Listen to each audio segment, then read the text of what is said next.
Nancy is a conductor's daughter. One day she was working on Scarloey with some polish and a rag. Scarloey was snoozing happily, but Nancy wanted to talk. "Wake up, lazy bones. Your brass is filthy. Aren't you ashamed?" "No," yawned Scarloey. "You're just an old fusspot." And Scarloey closed his eyes. He was thinking about his friend Rheneas and all the good times they had shared before Rheneas went away to be mended.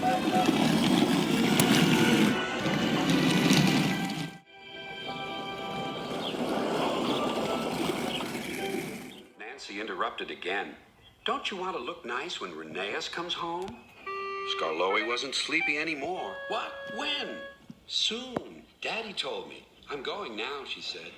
"Nancy, stop. Do I really look nice? Please polish me again." "Now who's an old fusspot?" laughed Nancy and set to work once more. Duncan was jealous. "Aren't you going to polish me too?" "Sorry, not today. I'm going now. I'm helping the refreshment lady this afternoon. We must get the ice cream ready for the passengers." "Never mind, Duncan." But Duncan did mind. "It isn't fair," he complained. "Peter Sam gets a special funnel, Sir Handel gets special wheels, passengers get ice cream, but I'm not even polished." Of course, this wasn't true, but Duncan enjoyed complaining. He became sulkier still.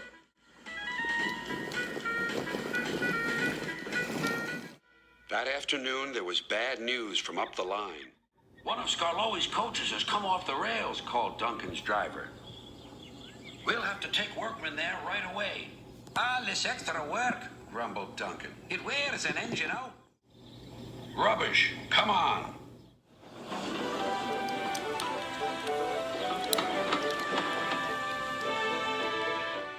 The derailed coach was in the middle of Scarloey's train, so he had gone on to the top station with his front coaches.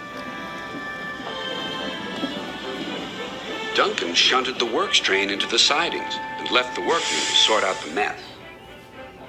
Then he brought the passengers in the rear coaches home. He sulked all the way.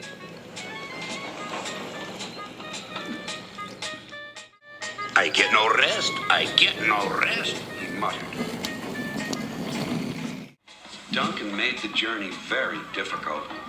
He was short of steam, so his driver waited a while in the hope of raising more.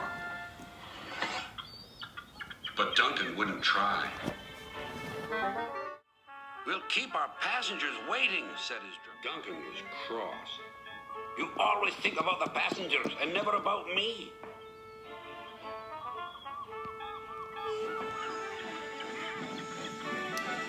It wasn't long before Duncan built up enough steam to set off again.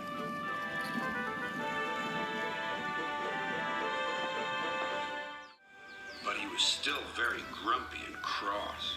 "I'm overworked and I won't stand it." At last they reached the viaduct near the station. "Come on, Duncan," called his driver. "One more effort and you'll have a rest and a drink at the station."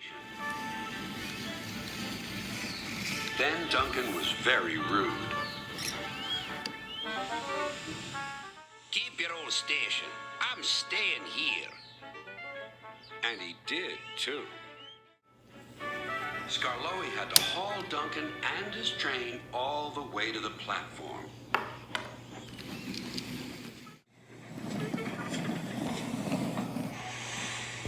The passengers were furious. They told everyone what a bad railway it was.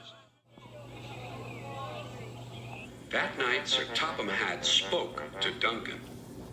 "No passengers means no polish, and no polish means no passengers," Duncan muttered to himself. He still has a lot to learn, doesn't he?